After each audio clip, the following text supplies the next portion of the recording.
Hello दोस्तों, स्वागत आप सभी का आपके अपने चैनल बेसिक नॉलेज में। दोस्तों कैसे हैं आप सब? आशा करता हूं आप सभी बहुत अच्छे हैं और पढ़ाई भी बहुत ही अच्छे तरीके से कर रहे हैं। जी हाँ, एग्जाम सामने आ रहा है आप लोग का, तो पढ़ाई में बिल्कुल जुट जाइए। दोस्तों आज हम लोग इसमें देखने वाले हैं आप लोग का क्लास 11th का हिंदी कोर का सेट 1। जी हाँ दोस्तों, झारखंड बोर्ड का जो एग्जाम होने वाला है उसके द्वारा जो मॉडल पर जारी हुआ है आप लोग का टर्म 1 एग्जाम के लिए, उसमें हिंदी कोर का सेट 1 का सभी का डिटेल सोल्यूशन देखेंगे। और आप लोग सेट 2 का चाहते हैं तो कमेंट कीजिए, जल्दी से मैं उसका भी बना दूंगा।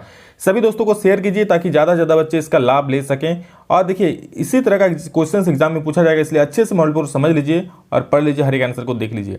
दोस्तों सबसे पहले आप लोग यहाँ पर एक पैसेज दिया है, ठीक है। पैसेज ये वर्ल्ड वॉर 2 के बारे में दिया है कि जब जापान का इकोनॉमी पूरा डिस्ट्रॉय हो गया था, मतलब बर्बाद, मतलब खत्म हो गया था, उसके बारे में इसमें लिखा हुआ है कुछ इंपॉर्टेंट बातें। फिर अमेरिका ने उनको हेल्प किया, ठीक है। फिर उसमें बताया गया है कि किस तरह जापान अमेरिका ने उसको हेल्प किया, जापान किस तरह अपने इंडस्ट्री में अपना ग्रोथ किया, क्या क्या उसने बदलाव किया। जो जापान एक बिल्कुल बुरी तरह ध्वस्त हो चुकी थी उसका इकोनॉमी, फिर वहाँ से कैसे वो लोग आगे बढ़ा, इसके बारे में पूरा यहाँ पर एक पैसेज में दिया गया है। कैसे कैसे अमेरिका ने उनको हेल्प किया, किस तरह से फेवर किया उनका, सारा चीज़ें लिखा हुआ है, तो उसको आप लोग पढ़ लीजिएगा। चलिए हम लोग आंसर देख लेते हैं, मेन इसी के बारे में है, ठीक है। चलिए देख लेते हैं क्या क्या क्वेश्चन है। सबसे पहला सवाल है, हाउ वाज जापान से इंडस्ट्री डिस्ट्रॉयड। जापान का इंडस्ट्री कैसे डिस्ट्रॉयड हुआ था? तो बॉम्बिंग के कारण, जो बॉम्बिंग हुआ था दोस्तों सेकेंड वर्ल्ड वॉर में, उसी के कारण इसका डिस्ट्रॉय हो गया था। इसलिए क्या हो जाए यहाँ पर, bombing is the right answer, यानी एक का बी सही हो जाएगा, ठीक है। जो बॉम्बार्डिंग हुआ था उसी के कारण।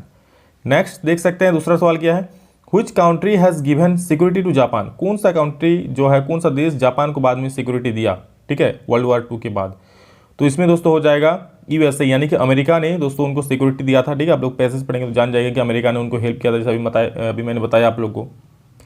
अगला सवाल है दोस्तों, from which year the growth did of industries begin in Japan. मतलब कौन सा साल से यहाँ पर बोल रहा है कि जो इंडस्ट्रीज है वो जापान में ग्रोथ करना शुरू किया। यहाँ आप लोग पढ़ेंगे तो आप लोग को पता चल जाएगा साफ साफ, ठीक है। जो कि है 1950 में, यानी कि 1950 में से जापान का इंडस्ट्री धीरे धीरे ग्रोथ करना शुरू हुआ। आप लोग देखिए, अगर यहाँ पढ़िएगा तो आप लोग को मिल जाएगा। देखिए फ्रॉम 1950 इंडस्ट्री डेवलप्ड रैपिडली, ठीक है। तो ये आप लोग यहाँ देख सकते हैं, सभी आंसर दिया, आप लोग अच्छे से खाली पढ़ लीजिएगा, सारा आंसर आप लोग को मिल जाएगा, ठीक है। मैंने आप लोग को ओवरव्यू दे दिया कि पैसेज किन के बारे में है, क्या लिखा हुआ है।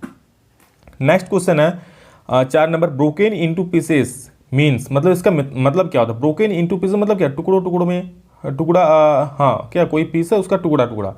ब्रोकन इनटू पीसेस का मतलब, यानी कि इसका और एक मतलब दोस्तों क्रम्बल्ड भी होता है। क्रम्बल्ड मतलब भी होता है कि टुकड़ों टुकड़ों, टुकड़ा टुकड़ा जो भी कहिएगा। तो broken into pieces means crumbled, that is option number D is right answer. Now moving to next question 5 number, the American gave Japan dash help. American ने कैसा हेल्प किया? तो दोस्तों बहुत ही महत्वपूर्ण हेल्प किया था अमेरिका ने, और अमेरिका के कारण ही जापान फिर से अपना अर्थव्यवस्था को कायम कर पाया। नहीं तो शायद अब जापान अभी तक मतलब कहाँ रहता, उसका परिस्थिति पता नहीं चलता। तो क्या हो जाएगा, विटल हेल्प। विटल मतलब होता है दोस्तों, वाइटल मतलब होता है महत्वपूर्ण हेल्प, ठीक है। बाकी मर्ज मेरा उसके बाद हाँ मेगियर नो ले ये सब तो होगा नहीं। उसने बहुत महत्वपूर्ण हेल्प किया था अमेरिका ने जापान के इंडस्ट्री को ग्रो करने के लिए। नेक्स्ट 6 नंबर सवाल है, which was the favourable area for Japan for the purpose of investment, ठीक है। जापान का जो पर्पस ऑफ इन्वेस्टमेंट मतलब किस क्षेत्र में उसका ज़्यादा रहा, जो उनका इकोनॉमिक ग्रोथ किया। तो दोस्तों मुझे लगता है इसका आंसर दोस्तों सही आंसर इंडस्ट्री होगा, क्योंकि इंडस्ट्री में लोग ज़्यादा से ज़्यादा ग्रोथ किया तो फिर वो लोग का इकोनॉमी आगे बढ़ा था। तो I think it's answer should be B, that is industry. Now moving to next question, in note making we avoid. Note making में क्या अवॉइड करते हैं हम लोग? तो दोस्तों लॉन्ग सेंटेंस। नोट मेकिंग मतलब क्या, शॉर्ट सेंटेंस होता है, जैसे इस तरह से छोटा सा घर बना दिया नोट में और इसी के अंदर दोस्तों नोट्स लिखा जाता है, ठीक है। नोट में आप लोग 12 क्लास 11 12 में पढ़ेंगे या पढ़े भी होंगे, तो इसमें क्या शॉर्ट्स में लिखते हैं हम लोग, ज़्यादा बड़ा नहीं करते, यानी कि हम लोग क्या अवॉइड करते हैं, लॉन्ग सेंटेंस को अवॉइड करते हैं। Next question, abbreviations are freely used in. Abbreviation are freely used in, इसका सही आंसर क्या हो जाएगा? तो नोटिस राइटिंग। एब्रीविएशन मतलब क्या, छोटा, जैसे कोई बड़ा शब्द देखा उसके लिए एक छोटा सा कोई शब्द बोल देगा, तो वो छोटा शब्द किस में हम लोग करते हैं, यूज़ करते हैं नोट्स मेकिंग में, नोटिस राइटिंग में। तो नोटिस राइटिंग इसका सही उत्तर हो जाए option A. Next, summary does not exceed dash of the length of the original text. जो समरी होगा, ठीक है, वो कितना एक्सीड नहीं करना चाहिए, जो ओरिजिनल टेक्स्ट उसका कितना से ज़्यादा नहीं होना चाहिए। तो इसको याद कर लीजिए दोस्तों, 1/3 से ज़्यादा नहीं होना चाहिए, ठीक है। जो आप लोग का नोटिस मेकिंग या फिर जो भी है यहाँ पर 1/3 से ज़्यादा नहीं होना चाहिए समरी। तो 9 का दोस्तों यहाँ पर क्या हो जाएगा, बी सही उत्तर हो जाएगा, 1/3 1/3। 10 नंबर सवाल क्या बोला है कि द समरी कंटेन्स। समरी क्या कंटेन्स करता है? Main idea, glossary, date, format. तो समरी मतलब आप लोग देखेंगे कोई भी बुक के लास्ट में समरी दिया रहता है, मतलब बुक में मेन जो पॉइंट है वो सब उसमें दिया रहता है, यानी कि क्या मेन आइडिया दिया रहता है समरी में। आप लोग समरी पढ़े होंगे किसी बुक का, लास्ट में या फर्स्ट में दिया, लास्ट में अधिकतर दिया रहता है कि किसी बुक में क्या क्या घटना घटित हुआ, उसका समरी थोड़ा समराइज करके लास्ट में दे दिया जाता है, उसे हम लोग समरी कहते हैं, यानी कि मेन आइडिया होता है वो कहानी का। Fill in the blanks using appropriate determiners. इसमें आप लोग डिटरमाइनर्स का यूज़ करना। तो देखिए सबसे पहला सवाल 11 नंबर क्या बोला है, many teachers complain about their students dash days. तो क्या हो जाएगा यहाँ पर, यहाँ हो जाएगा दीज डेज।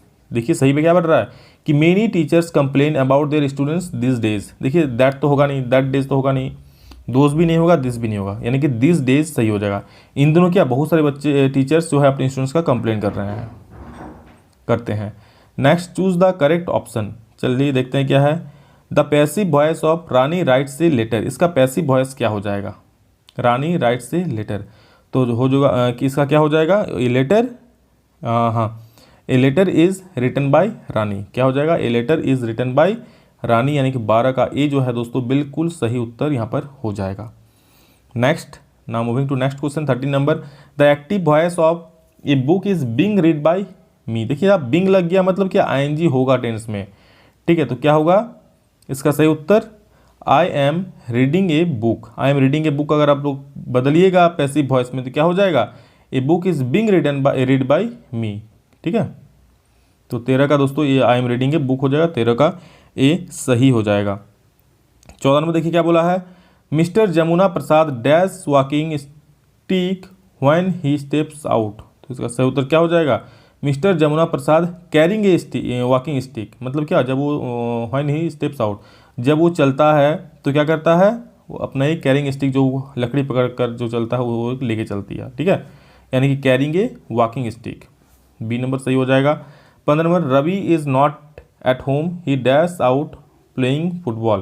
तो Ravi is not at home he dash, तो ही क्या होगा, ही के साथ इज़ लगता है ना हमेशा, तो 15 का क्या हो जाएगा, ए बिल्कुल सही हो जाएगा।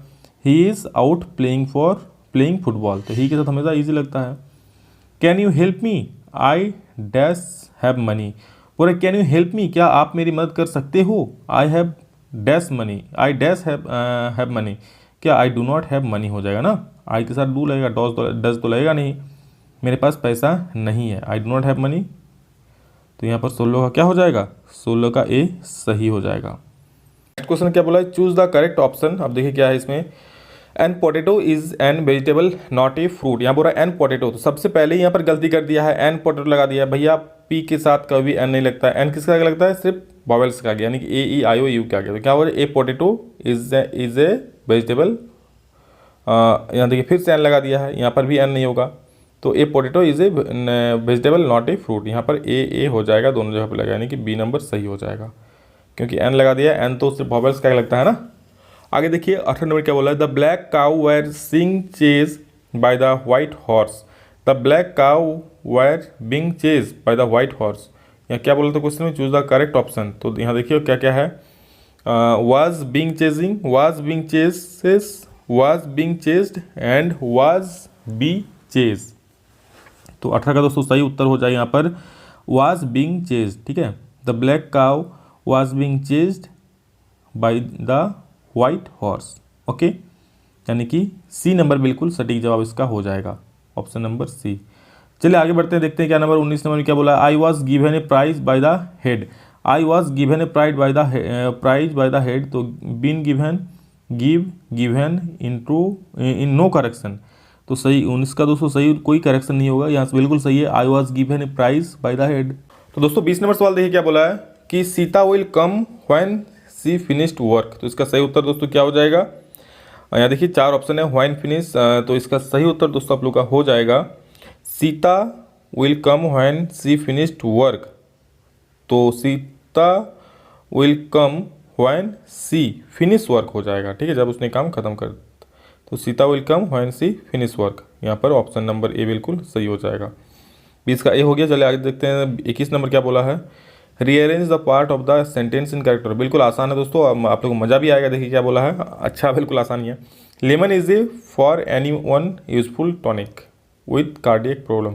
तो इसका सही, इसका जो क्या बोलता है, इसको अरेंज करेंगे सही, कैसे अरेंज करेंगे आप लोग? तो यहाँ देख लीजिए, lemon is a useful tonic for any one with cardiac problem, यानी कि लेमन इज ए 1 नंबर में, lemon is a useful tonic 2 number में, फॉर एनी वन 3 नंबर में, विथ कार्डियक प्रॉब्लम ये 4 नंबर है। ठीक है, तो क्या हो जाए यहाँ पर देखिए, 1 नंबर में मतलब पी आर फिर क्यू फिर एस, तो पी आर क्यू एस 21 का देखिए कौन वाला हो जाएगा? पी आर क्यू एस, यानी कि ऑप्शन नंबर सी बिल्कुल सटीक जवाब हो जाएगा। ठीक है, नेक्स्ट क्वेश्चन देख लीजिए 22 number, it is progression of infection good for checking the, तो इसका सही उत्तर दोस्तों क्या हो जाएगा 22 का? देख लीजिए, इसका हो जाएगा, देखिए it is good for progression of infection, it is good for checking the progression of infection, it is ये 1 नंबर में, गुड फॉर 2 नंबर में, चेकिंग द 3 नंबर में, प्रोग्रेशन ऑफ इन्फेक्शन 4 नंबर में। यानी क्या क्या हो रहा है, पहले क्या आ रहा है? पी आर एस क्यू, तो पी आर एस क्यू कहीं पे दिख रहा है आपको? ऑप्शन नंबर बी में दिख रहा है, तो इसका भी दोस्तों ऑप्शन नंबर बी बिल्कुल सटीक जवाब हो जाएगा। ठीक है, ऑप्शन नंबर क्या? बी, यानी कि पी आर एस क्यू, देख सकते हैं पी आर एस क्यू। चलिए आगे बढ़ते हैं। Next, the story the portrait of a lady is written by, the portrait of the lady किसने लिखा है दोस्तों? आप लोग बताना है इसमें। तो ये दोस्तों लिखा था खुशवंत सिंह ने लिखा था। ठीक है, तो ये खुशवंत सिंह बिल्कुल सही उत्तर। देखिए एक बात बता दूं आप लोग को, जितने सारे आप लोग का चैप्टर है सभी का जो पोएट है या फिर जो राइटर है उनका नाम जरूर याद कर लीजिएगा। आप लोग का डायरेक्ट क्वेश्चन पूछेगा, इसलिए उसको जरूर याद करें। 4-5 नंबर तो बिल्कुल भीड़ ही जाएगा शायद। ठीक है, तो अच्छे से याद कर लीजिए, जितने सारे पोएट है, जितने सारे राइटर है आप लोग किताब के सब। Khushwant Singh grandfather portrait hung above the, में क्या यहाँ पर मंटेलपीस इन द, तो क्या हो जाएगा इसका दोस्तों? Khushwant Singh grandfather portrait hung above the mantelpiece in the, तो इसका सही उत्तर दोस्तों हो जाएगा आप लोग का ड्राइंग रूम। ठीक है, Khushwant Singh grandfather portrait hung above the mantelpiece in the ground in the drawing room, यानी कि 24 का जो है बी बिल्कुल सही हो जाएगा। चलिए आगे चलते हैं। 25 नंबर क्या बोला है? Khushwant Singh grandfather was an old man who used to wear क्या? बिग अर्बन, बिग अर्बन मतलब क्या होता है? एक बड़ा पगड़ी। ठीक है, पगड़ी पहनता था। बी नंबर सही हो गया। What would Khushwant Singh and his grand mother feed the village dogs with? What would Khushwant Singh and his grand mother feed the village dog, मतलब जो गांव के कुत्ते होते हैं उनको क्या खिलाया करते थे? तो इसका सही उत्तर दोस्तों आप लोगों का हो जाएगा डी, यानी कि चपाती, यानी कि रोटियां खिलाते थे। ठीक है, खुशवंत सिंह और उसकी दादी रोटियां खिलाती थी गांव के कुत्तों को। The grand mother believe that the education should be, the grand mother क्या बिलीव करता कि एजुकेशन कैसा होना चाहिए, शिक्षा कैसा होना चाहिए? तो रिलीजन बेस्ड, यानी कि धार्मिक बेस्ड शिक्षा होना चाहिए। ठीक है, ऑप्शन नंबर ए बिल्कुल सही हो जाएगा 27 का। आगे चलते हैं 28 में क्या बोला है कि who is the author of the summary of the beautiful white horse, the summary of the beautiful white horse का लेखक कौन है? तो इनका लेखक है दोस्तों विलियम सर्वेन, यानी कि डी बिल्कुल सही हो जाएगा। नेक्स्ट 29 नंबर देखिए क्या बोला है? What were the hallmark of the क्या है? Garoghlanian tribe, what are the hallmark of the Garoghlanian tribe, उनका हॉलमार्क क्या होता है? तो याद रखिएगा उनका हॉलमार्क दोस्तों ट्रस्ट भी होता है और ऑनेस्टी भी होता है। ठीक है, यानी कि दोनों बिल्कुल सही हो जाएगा। तो नेक्स्ट क्वेश्चन है who was the true owner of the white horse, white horse का ट्रू ऑनर कौन था? तो था जॉन बायरो, यानी कि 30 का ए बिल्कुल सटीक जवाब हो जाएगा, 30 का ए। आगे चलते हैं 31 नंबर क्या बोला है कि at what time did Aram and Mourad ride the horse, कौन सा समय में वो हॉर्स चलाता था, हॉर्स दौड़ाता था? तो 31 का दोस्तों सही उत्तर हो जाएगा ईयरली मॉर्निंग, यानी कि सुबह सुबह वो लोग क्या घोड़े की राइड करता था। Next, what was Murad's desire, मुराद का डिज़ायर क्या था? तो वो था टू राइड ए हॉर्स, एक घोड़ा चलाना दोस्तों उसका डिज़ायर था। सी नंबर हो जाएगा। The author of the story we are not afraid to die if we can all be together is, इसका ऑथर कौन था वो पूछा आप लोग से। तो दोस्तों ये अगर आप लोग स्टोरी पढ़े होंगे तो जानते होंगे, इनका ऑथर था Gordon Cook and Alan East, यानी कि 33 का जो सही उत्तर हो जाएगा ए सही उत्तर हो जाएगा। ठीक है, चलिए 34 नंबर देख लेते क्या बोला है? The narrator and his wife spend 16 years to improve there, the narrator and his wife spend 16 year to improve there, 16 साल व्यतीत कर दिया अपना क्या इम्प्रूव करने में। तो दोस्तों इसका सही उत्तर हो जाएगा क्या? सिफरिंग स्किल्स, यानी कि ऑप्शन नंबर ए सही हो जाएगा। आप लोगों को दोस्तों कमेंट करके बोलना है कि सिफरिंग स्किल्स का मतलब क्या होता है, ठीक है। सभी लोग कमेंट करके मुझे बोलेंगे कि इसका मतलब क्या होता है सिफरिंग स्किल्स का, ठीक। 35 number, 200 years ago round the world voyage was made by, क्या हो जाएगा? तो ये हो जाएगा Captain James Cook. 200 years ago round the world voyage was made by Captain James Cook, यानी कि ए बिल्कुल सही हो जाएगा। Next 36 number, what was the name of the author's boat, author's के बोट का नाम क्या था?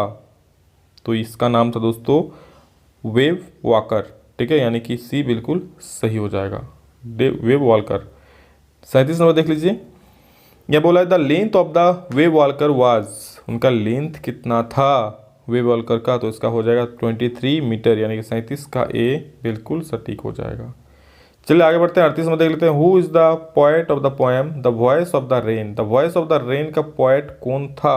बहुत ही इंपॉर्टेंट दोस्तों क्वेश्चन है, और जितने सारे आप लोग का यहाँ पर पोएट्री लिखा हुआ है सभी का पोएट का नाम जरूर याद कर लीजिएगा। तो दोस्तों 38 का हो जाए यहाँ पर बी, यानी कि वाल्ट विटमैन, ठीक है, 38 का बी सही हो जाएगा। चलिए नेक्स्ट क्वेश्चन देख लेते हैं, 39 में क्या बोला है, what is the meaning of the phrase poem of earth, poem of earth का मीनिंग क्या था दोस्तों? तो इसका मतलब है rain gives the same pleasure to earth as the poem gives to humans, मतलब क्या, जो बारिश है वो जिस तरह धरती को जिस तरह खुश करती है उसी तरह जो हम लोग का कविता है उस तरह जिस तरह आदमी को खुश करती है, ठीक है, जिस तरह बारिश धरती खुश करती है उसी तरह कविता हमें खुश करता है, ठीक। तो इसी पोएम ऑफ अर्थ का मतलब यही है। 40 नंबर क्या है, what was strange to tell in the poem the voice of the rain, इसमें स्ट्रेंज क्या है, ठीक है, to tell in the poem the voice of the rain में। तो 40 का सही उत्तर दोस्तों हो जाएगा the rain replied to the poet's question, ये स्ट्रेंज है कि जो बारिश दोस्तों वो क्या जो कवि है उनके प्रश्नों का जवाब दे रही थी, बस यही स्ट्रेंज है। दोस्तों ये था 40 सवाल। अगर आप लोग सेकंड सेट भी चाहते हैं तो कमेंट करके जरूर बोलेंगे, मैं सेकंड सेट भी इसका जल्द ही अपलोड कर दूंगा ताकि आप लोग आंसर मिला ले सके, ठीक है। चलिए अभी के लिए इतना ही, फिर मिलते हैं नेक्स्ट वीडियो में, तब तक के लिए जय हिंद, वंदे मातरम।